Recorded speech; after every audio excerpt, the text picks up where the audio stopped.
नमस्ते प्यारे रॉकर्स, आप सभी कैसे हैं? तो दोस्तों, हमने अनगिनत ज़ॉम्बी फिल्में देखी हैं जिनमें एक गलत प्रयोग के कारण वायरस फैलता है और लोग ज़ॉम्बी बन जाते हैं। लेकिन क्या होगा अगर देश में कुछ ऐसे लोग हैं जिन्होंने जानबूझकर ज़ॉम्बी वायरस फैलाया है? इसके पीछे उनका एक बहुत ही गंभीर मकसद है, एक ऐसा मकसद जो आपके होश उड़ा देगा। और ये फिल्म अन्य ज़ॉम्बी फिल्मों से थोड़ी अलग लगेगी क्योंकि इसमें एक बहुत ही अलग तरह का खून खराबा शामिल है। वीडियो को अंत तक जरूर देखें। आप अभी जो देखेंगे उस डर से आपकी रूह कांप जाएगी। तो कहानी एक अस्पताल के मुर्दाघर से शुरू होती है जहां चार्ल्स नाम का एक डॉक्टर मौजूद है। एक वार्ड बॉय बहुत घबराया हुआ उसके पास दौड़ता आता है क्योंकि उसके पास एक लाश है जिसकी हालत बहुत तेजी से बिगड़ रही है। वो चार्ल्स से कहता है, सर मुझे समझ नहीं आ रहा कि इस वाली लाश को क्या हुआ है। ये इतनी तेजी से सड़ रही है कि इसका हिसाब लगाना भी मुश्किल है। लाश को देखकर वार्ड बॉय को उल्टी होने लगती है। लेकिन हैरानी की बात यह है कि चार्ल्स कोई घबराहट नहीं दिखाता। हाँ, वो थोड़ा चिंतित है क्योंकि चार्ल्स अस्पताल में मृत लोगों पर प्रयोग करता है इस उम्मीद में कि वो उन्हें फिर से जीवित कर सके। लेकिन आज तक उसके प्रयोग असफल रहे हैं। हर बार जब वो कोशिश करता है तो लाशों के साथ कुछ अजीब होता है, कुछ तेजी से सड़ने लगती हैं और कुछ के साथ बहुत ही अजीब घटनाएं घटती हैं। फिर भी वो अपने प्रयोगों को छोड़ने से इनकार कर देता है। वो कहता है, जब तक मेरे प्रयोग सफल नहीं हो जाते मैं चैन से नहीं बैठूंगा। इसीलिए वो बार बार कोशिश करता है इस उम्मीद में कि इस बार सफल हो जाएगा। लेकिन आज भी उसका प्रयोग विफल हो जाता है। इसलिए वो बहुत तनाव में है और सोचता है ये सब बेकार गया, इस बार भी प्रयोग विफल हो गया है। इसलिए वह निराश होकर चला जाता है। उसके जाने के बाद वार्ड बॉय उस जगह की सफाई शुरू कर देता है ताकि वो अपना काम जल्दी खत्म करके घर जा सके। लेकिन तभी उसे उस लाश से हलचल सुनाई देती है जिसे वो चार्ल्स के पास लाया था और वो समझ नहीं पाता कि एक मृत व्यक्ति कैसे हिल सकता है। घबराकर वो उस केबिन को खोलता है जहाँ लाश रखी थी। पहले तो कुछ नहीं होता, लेकिन अगले ही पल लाश जिंदा हो जाती है और वार्ड बॉय पर हमला कर देती है। यह दृश्य इतना भयानक है कि मैं इसका वर्णन भी नहीं कर सकता। लाश पहले वार्ड बॉय की गर्दन नोचती है और उसे खा जाती है। फिर धीरे धीरे वो पूरे वार्ड बॉय को केबिन के अंदर खींच लेती है और उसे निगल जाती है। संकेत साफ था दोस्तों, चार्ल्स का प्रयोग काम कर गया, लेकिन उस तरह नहीं जैसा उसने उम्मीद की थी। लाश वापस जिंदा हो गई, लेकिन एक सामान्य इंसान की तरह नहीं बल्कि एक खतरनाक ज़ॉम्बी की तरह। और अब इस प्रयोग का असर पूरे शहर पर पड़ने वाला है क्योंकि एक बड़ा ज़ॉम्बी प्रकोप होने वाला है। अगले सीन में हम एक स्कूल देखते हैं जहाँ सभी छात्र घंटी बजने का इंतजार कर रहे हैं ताकि वे क्लास में जा सकें। दो दोस्त टिम और मार्टी भी वहाँ हैं और आपस में बातें कर रहे हैं। तभी दो खूबसूरत लड़कियां वहाँ से गुजरती हैं। उन्हें देखकर टिम उन पर डोरे डालने की कोशिश करता है, लेकिन लड़कियां उसे नजरअंदाज कर आगे बढ़ जाती हैं। बात नहीं बनती, लेकिन तभी उनका बॉयफ्रेंड जेम्स आ जाता है जो पूरे स्कूल का सबसे शरारती बच्चा है। वो स्कूल पढ़ने नहीं बल्कि मजे करने आता है। दूसरे छात्र उससे डरते हैं। उन्हें डर है कि अगर उसका गुस्सा बढ़ गया तो वो किसी को भी पकड़कर बुरी तरह पीट सकता है। जेम्स टिम को धमकी देते हुए कहता है, क्यों तुम्हें कोई और लड़की नहीं मिली जो मुझ पर डोरे डाल रहे हो? क्या मैं तुम्हें बताऊं कि लड़की को कैसे पटाया जाता है? ये सुनकर टिम घबरा जाता है, लेकिन मार्टिन जो थोड़े गुस्से वाले स्वभाव का आदमी है किसी से नहीं डरता। मजाक के मूड में वो जेम्स से कहता है, देखो भाई, टिम को नहीं पता था कि वो तुम्हारी लड़की है, उससे गलती हो गई, तो चलो इस मामले को यहीं खत्म करते हैं। और दोस्तों, ये मार्टिन है, वो किसी से आसानी से नहीं उलझता, लेकिन जब वो उलझता है तो रुकता नहीं है। इसीलिए जेम्स बिना बात को आगे बढ़ाए वहाँ से चला जाता है। इसके बाद सभी छात्र क्लास में वापस आ जाते हैं जहाँ टीचर बड़े उत्साह के साथ सबको पढ़ा रहे हैं। लेकिन हम देखते हैं कि छात्रों में से कोई भी ध्यान नहीं दे रहा है, लेकिन एक बच्चा बहुत अजीब व्यवहार कर रहा है। इससे पहले कि कोई कुछ समझ पाता वो ज़ॉम्बी में बदल जाता है और टीचर को काट लेता है। क्लास में पूरी तरह से अफरा तफरी मच जाती है। सब सोच रहे हैं कि क्या हुआ है। हर कोई जल्दी से टीचर को दूर ले जाता है क्योंकि दूसरों को लगा कि लड़का नशे में है और बस काट रहा है। लेकिन किसी को नहीं पता था कि वो ज़ॉम्बी वायरस से संक्रमित है। वह छात्र मार्टिन को देखकर उसे काटने के लिए उसकी ओर बढ़ता है, लेकिन मार्टिन एक ऐसा मुक्का मारता है जिससे उसकी गर्दन टूट जाती है और वो मौके पर ही बेहोश हो जाता है। मामला सुलझ जाता है क्योंकि टीचर इतनी जल्दी ज़ॉम्बी में नहीं बदली थी। इसमें कुछ समय लगेगा और वो बच्चा भी बेहोश था। इसलिए हर कोई अपने काम पर वापस लौट आता है ये मानकर कि मामला खत्म हो गया है। क्लास छोड़ने के बाद मार्टिन और टिम एक और दोस्त क्रिस से मिलते हैं। ये तीनों बहुत करीबी दोस्त हैं। दो सिंगल हैं, लेकिन क्रिस की एक गर्लफ्रेंड है। इसीलिए वो अपना आधा समय दोस्तों के साथ और आधा समय अपनी गर्लफ्रेंड के साथ बिताता है। और पढ़ाई तो पुरानी बात हो गई है, उनमें से किसी को नहीं पता कि पढ़ाई क्या होती है। अगले सीन में जब उसी स्कूल का एक छात्र घर जाता है तो उसे हर तरफ खून ही खून दिखता है। बेचारा लड़का डरा हुआ है, सोच रहा है कि क्या हुआ है। अब उसे कुछ समझ नहीं आ रहा। इससे पहले उसकी माँ जो ज़ॉम्बी बन चुकी है आती है और बिना किसी हिचकिचाहट के अपने ही बेटे पर हमला कर देती है, उसे चीर देती है और ऐसे खा जाती है जैसे उसने सदियों से कुछ न खाया हो। ये सीन बिल्कुल घिनौना था दोस्तों। इसे देखकर दर्शकों का खून जम गया। इससे इशारा मिला कि ज़ॉम्बी वायरस पूरे शहर में फैल चुका है और कौन किसके सामने ज़ॉम्बी बन जाएगा कोई नहीं जानता। इस बीच क्रिस घर लौटा है और हमें पता चलता है कि क्रिस चार्ल्स का बेटा है। लेकिन क्रिस को नहीं पता कि उसके पिता क्या कर रहे हैं, वो किस तरह का प्रयोग कर रहे हैं। क्रिस अपने पिता से अनुमति मांगने आया है, कह रहा है कि वो एक पार्टी में जा रहा है और लौटने में सुबह हो जाएगी। इस पार्टी में स्कूल के सभी बच्चे शामिल होंगे। चार्ल्स कहता है ठीक है बेटा, तुम जा सकते हो। लेकिन जैसे ही क्रिस निकलता है, एक ज़ॉम्बी घर में घुस जाता है और चार्ल्स पर सीधे हमला कर देता है। फिर हम देखते हैं कि क्रिस, टिम और मार्टिन अपनी कार में बैठते हैं और पार्टी के लिए निकल जाते हैं। तीनों के चेहरों पर उत्साह साफ दिख रहा था। उन्होंने मान लिया था कि ये रात मौज मस्ती और संगीत के बारे में होगी, लेकिन उन्हें अंदाजा नहीं था कि उनका उत्साह जल्द ही एक भयानक दुस्वप्न में बदल जाएगा, क्योंकि ज़ॉम्बी पूरे शहर में फैल चुके थे। इस बीच बच्चे पार्टी के लिए एक के बाद एक पहुंच रहे थे जो जेम्स के घर पर होनी थी, इसलिए सभी बच्चे जेम्स के घर पहुंच गए। लेकिन एक लड़की थोड़ी देर से पहुंची। जैसे ही वो घर में घुसने वाली थी, एक या दो नहीं बल्कि हजारों ज़ॉम्बी वहां आ गए। लड़की डरी हुई थी, उसे ज़ॉम्बी के बारे में कोई अंदाजा नहीं था और उसने भागने की कोशिश की, लेकिन दुर्भाग्य से बहुत देर हो चुकी थी। ज़ॉम्बी उस पर भूखे भेड़ियों की तरह टूट पड़े। ज़ॉम्बी उसे चीर देते हैं और खा जाते हैं। लड़की की चीखें अंदर पार्टी कर रहे बच्चों तक नहीं पहुंचती, क्योंकि डीजे पूरी आवाज में बज रहा था। लेकिन अब ज़ॉम्बियों ने घर को हर तरफ से घेर लिया है। वे बस अंदर घुसने का रास्ता ढूंढ रहे हैं ताकि वे बच्चों को अपना शिकार बना सकें। ये ज़ॉम्बी सिर्फ लोगों को संक्रमित नहीं करते, वे कईयों को इतनी बुरी तरह खा जाते हैं कि उनकी हड्डियां तक नहीं मिलती। इतने खतरनाक ज़ॉम्बी। इस बीच क्रिस गाड़ी चला रहा है और वो कुछ अजीब देखता है। हम एक हाईवे पर यात्रा कर रहे हैं और ये रश ओवर भीड़ का समय है। इस समय बहुत सारी कारें होनी चाहिए, लेकिन पूरा हाईवे पूरी तरह से खाली है। न एक कार, न एक भी इंसान नजर आ रहा है। क्या गड़बड़ है? इसलिए क्रिस गाड़ी को पास के एक बार की तरफ मोड़ता है, ये देखने के लिए कि क्या वहाँ लोग हैं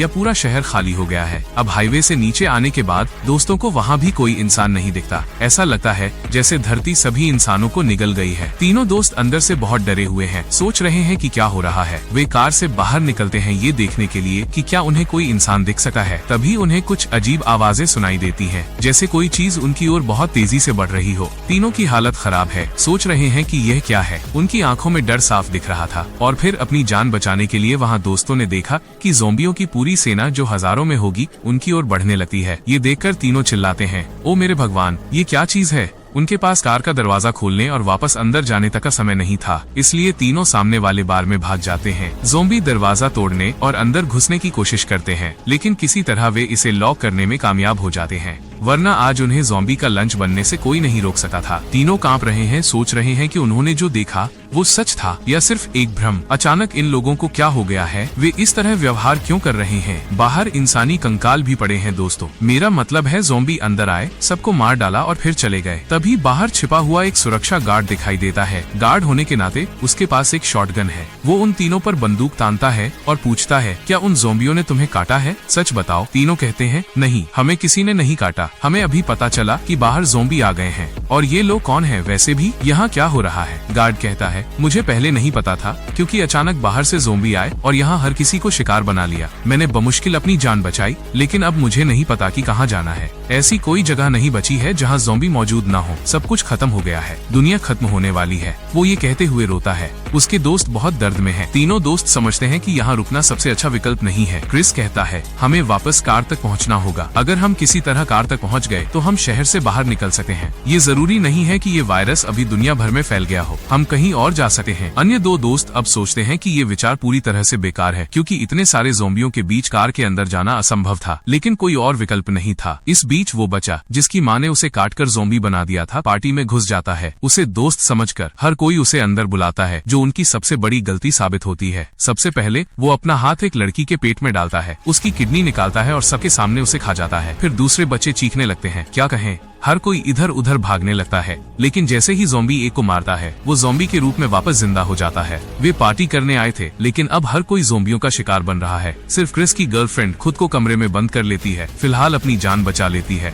बाकी सब ज़ॉम्बियों का शिकार बन जाते हैं। जेम्स का भी ज़ॉम्बी पीछा कर रहे हैं और वो भागने में सफल हो जाता है, लेकिन जैसे ही वो दरवाजा खोलता है और भागने की कोशिश करता है, बाहर इंतजार कर रहे कई ज़ॉम्बी उसे पकड़ लेते हैं। फिर वे उसे संक्रमित कर देते हैं, जिससे वो भी ज़ॉम्बी बन जाता है। इस बीच बीच क्रिस और बाकी लोग बार से बाहर आते हैं। गार्ड अपनी बंदूक लेकर खड़ा था और बाकी लोग चारों ओर देख रहे थे कि सब ठीक है या नहीं। लेकिन जब वे बाहर आए तो उन्हें एक भी ज़ॉम्बी नहीं दिखा। ऐसा लग रहा था जैसे सब भाग गए हों। तब उन तीनों को राहत मिली और उनके मन में ख्याल आया, हम आसानी से वहां जा सकते हैं सामने वाली कार में। लेकिन जैसे ही उन्होंने कदम आगे बढ़ाया, बार के पीछे छिपे सभी ज़ॉम्बी इतने बुद्धिमान आग की तरह फट पड़े। यह देखकर हमें एहसास हुआ कि ये ज़ॉम्बी अविश्वसनीय रूप से उन्नत है। वे सोच सकते थे और योजना बना सकते थे कि अपने शिकार को कैसे पकड़ा जाए। क्रिस और बाकी लोग तुरंत कार की ओर भागे। गार्ड सबको गोली मार रहा था, लेकिन ज़ॉम्बियों ने अब उसे हर तरफ से घेर लिया था। तो गार्ड ने अपनी बंदूक क्रिस को थमा दी और कहा, मैं मर रहा हूँ, कम से कम तुम दूसरों को बचाओ, खुद को बचाओ। क्रिस ने तुरंत उसकी बंदूक ले ली और कार की ओर भागा। इसके बाद तीनों पूरी रफ्तार से निकल जाते हैं। गार्ड को ज़ॉम्बी मार देते हैं, लेकिन बाकी तीनों बच गए हैं। क्रिस पहले अपने पिता को साथ लेने के लिए अपने घर लौटता है। उसके दोस्त उसे अंदर न जाने के लिए भी कहते हैं भाई सब खत्म हो गया है।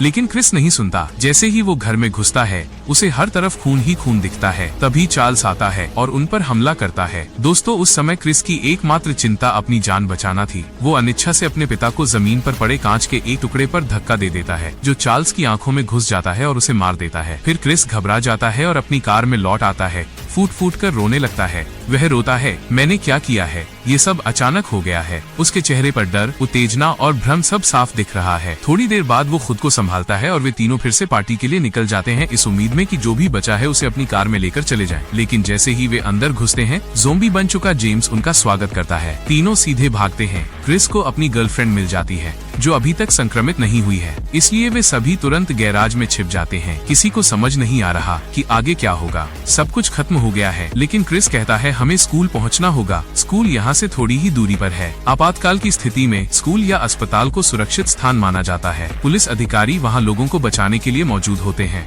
इसीलिए हमें स्कूल जाना होगा। हमें उम्मीद है कि वहाँ कोई अच्छा व्यक्ति होगा, और यदि नहीं तो हमारे पास कोई और विकल्प नहीं है, इसलिए हमें सावधानी से आगे बढ़ना होगा। देखो, यहाँ बहुत सारे हथियार हैं। हर कोई जो भी हथियार सोच सकता था उठा लेता है। हम सीधे स्कूल की ओर चलेंगे, बीच में कोई नहीं रुकना चाहिए। ये सुनकर हर किसी ने वो हथियार उठा लिया जो वे सोच सकते थे। मार्टिन ने इसे आसानी से उठा लिया और हर उस ज़ॉम्बी को कुचलने का संकल्प लिया जिससे उसका सामना होगा। तो वे सभी तैयार होकर गैराज से बाहर आते हैं, जहाँ उन्हें ज़ॉम्बियों ने घेर लिया है। दृश्य भयानक है। तीनों दोस्त भाग रहे हैं, अनगिनत ज़ॉम्बी उनका पीछा कर रहे हैं। तभी टीम एक लड़की को पानी में डूबते हुए देखती है, जो ज़ॉम्बियों से बचने की कोशिश कर रही है। इसलिए टिम दौड़कर जाता है और उसे बचा लेता है। लेकिन तभी पानी से एक ज़ॉम्बी निकलता है और टिम पर भी हमला कर देता है। वो टिम के पैरों को खा जाता है और लड़की भाग जाती है, लेकिन बेचारा टिम अपनी जान गंवा देता है। इस बीच तीन बचे हुए दोस्त स्कूल की ओर भागते हैं, लेकिन चीजें वैसी नहीं होती जैसी क्रिस ने कल्पना की थी। स्कूल के अंदर सिर्फ लाशें ही लाशें हैं, क्योंकि हर कोई मर चुका है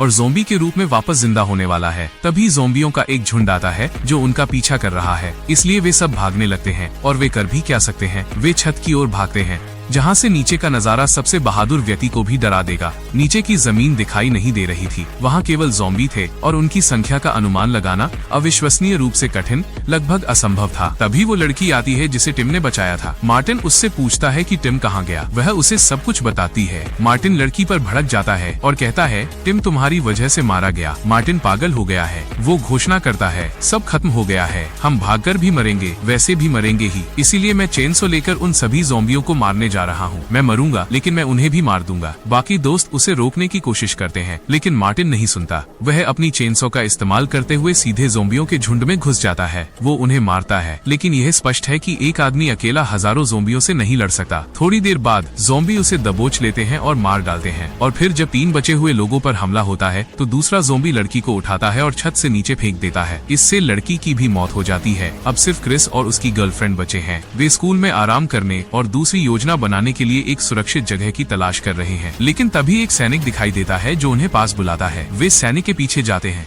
और सैनिक का कप्तान भी वहाँ मौजूद है। दोनों सशस्त्र थे, इसलिए उन्हें कुछ नहीं हुआ। क्रिस पूछता है, क्या चल रहा है? इंसान अचानक इतने भयानक कैसे हो गए? कप्तान कहता है, हाँ मुझे पता है कि यहाँ क्या हो रहा है। तुम्हारे पिता ने इसे शुरू किया था। सरकार ने मृत मनुष्यों को वापस जीवित करने के लिए एक गुप्त मिशन शुरू किया था, ताकि उन्हें युद्ध में भेजा जा सके। योजना युद्ध के मैदान में मारे गए सैनिकों पर एक विशेष प्रयोग करने की थी। इससे उन्हें प्रयोग के माध्यम से पुनर्जीवित किया जा सकेगा, जिससे वे फिर से लड़ने में सक्षम हो जाएंगे। लेकिन दुर्भाग्य से ये मिशन सफल नहीं रहा। ये इतना खतरनाक साबित हुआ कि इसने पूरे शहर की आबादी को निशाना बनाया। जो लोग सामान्य जीवन जी रहे थे वे धीरे धीरे ऐसे भयानक हिंसक राक्षस बन गए कि इंसान और मौत भी उन्हें देखकर डर गए। उनके बीच का अंतर खत्म हो गया है। उस प्रयोग के प्रतिकूल प्रभावों ने लोगों को वापस जिंदा तो किया, लेकिन उन्हें ज़ॉम्बी बना दिया, इंसान नहीं। वे लोगों का शिकार कर रहे हैं और उन्हें भी ज़ॉम्बी बना रहे हैं। दोस्तों, क्रिस हैरान है। वो कहता है, तो इसे रोकने की कोई योजना तो होगी। हम खुद को कैसे बचा सकते हैं? कप्तान कहता है, एक तरीका है। तुम्हारे पिता एक रसायन पर काम कर रहे थे, एक ऐसा रसायन जो हर इंसान को इस बीमारी से बचा सकता है। मैं इसकी गारंटी नहीं दे सकता, लेकिन संभव है कि ये काम करेगा और ज़ॉम्बियों के काटने के बाद भी तुम ज़ॉम्बी नहीं बनोगे। यह सुनकर क्रिस और उसकी गर्लफ्रेंड स्कूल छोड़ देते हैं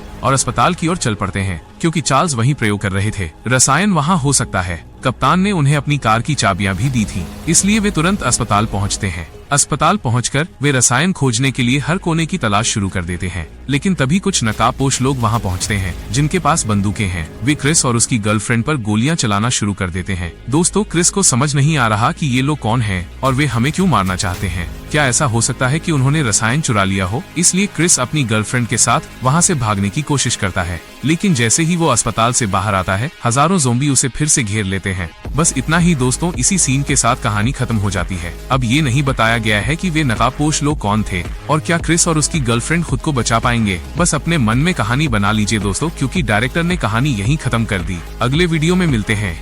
याद रखें, आपका अंत ही अंतिम है। अगला कदम।